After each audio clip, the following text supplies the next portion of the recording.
Well, what he actually said is a real statement of exasperation and a genuine wish to step down if there's a better leader, no, or if there's a qualified leader to take over.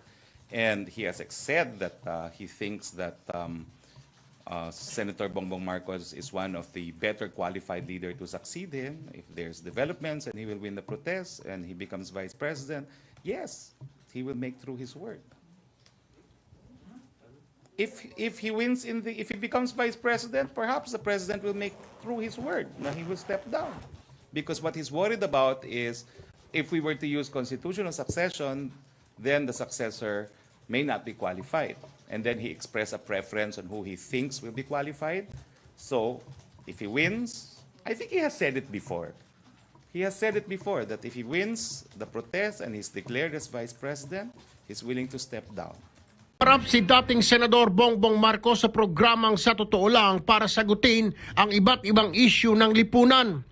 Pero hindi pa rin maiwasang pag-usapan ng kanyang electoral protest laban kay Vice President Leni Robredo.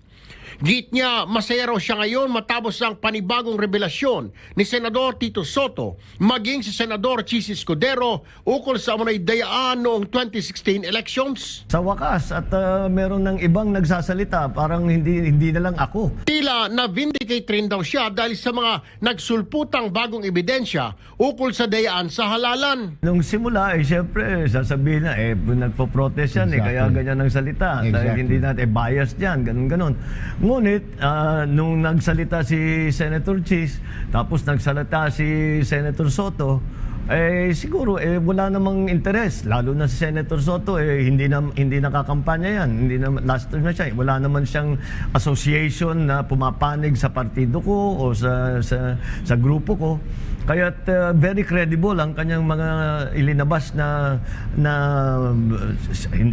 revelation. It is unfortunate that we have come up to June 29, 2019. That notes the third year of my protest on the 2016 elections. Tatanong at nag-iimbestiga at marami na rin silang nakitang anomalya. Your Honors, here are our conclusions and recommendations. Based on the allegations of the Senate President, yes, correct yung first, correct din po yung third. Yung two, we're not saying it's not correct. We just don't have enough information to conclude that. 5.3% of these ballots were fed after the last ballot count. Yung mga matagal na naming sinasabi na nangyari na pandaraya noong 2016 ay natuklasan nga ng committee na meron talagang mga anomalyang gano'n. Sabi ko, pag-continue na walang ballot at pag-study na walang dalawang dahil pareho yung nakagusulat, pareho yung configuration, pareho yung 200, hindi nga lang pareho yung 200. In your hypothetical scenario, there is human intervention. Yes, Your Honor. So the election management system in a hypothetical situation can. Yes. And who are these EMS? During my time, it was 5 people. The Smartmatic. And Comelec. And Comelec. Naging halatang-halata na ang mga ginagawa ng Smartmatic, kaya pati ang Pangulo ay sinabi na niya na dapat paltan na yung Smartmatic and to change them with a system that is not riddled with fraud. I would like to advise Comelec now dispose of that Smartmatic and look for a new one that is free of fraud. Hindi naman siguro katakataka na pati ang Pangulo ay magrereklamo ay dahil nakita na nga niya marami sa aming sinasabi na nangyari sa 2016 mukhang inulit pa nila nitong 2019. Ang liberal, sabi nila nadaya sila. Ako, sabi nila nadaya rin. You have 3 years.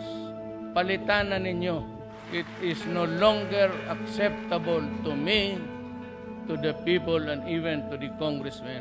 Naganap nga ang report na tinapon na lang sa mga ilog sa kung saan-saan yung mga ballot box. Ito ay kagayang-kagaya doon sa nangyari sa amin noong 2016. A ballot box which contained election returns in the recently concluded 2019 midterm elections nakita na lutaw sa swamp sulod sa Dato Salibo, Maguindanao.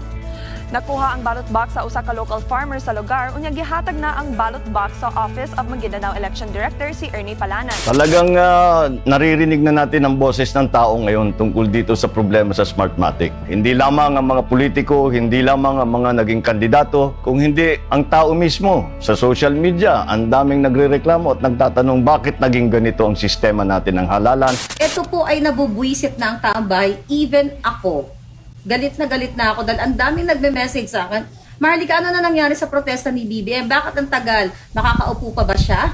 Diba? So ano na ang inaantay ng PET at ng Supreme Court? Tapos na yung manual na bilangan. Kahit sino man ang itanong, ay siguro sila ay sasang-ayon na ang 3 taon ay masyadong mahaba para antayin ang resulta ng isang eleksyon, lalong-lalo na sa mataas na posisyon ng Vice-Presidente. Maraming hinaharap ang ating Pangulo na problema. Sa aking palagay, lahat tayong mga Pilipino ay gawin natin ang kaya natin gawin para siya itulungan. Dapat ang nakaupo bilang Vice-Presidente ay walang ginawa kundi tulungan ng ating Pangulo, tulungan ng ating administrasyon at ang ating gobyerno para sa paganda naman ng ating bansa. Yan ang trabaho dapat ng isang Vice-Presidente.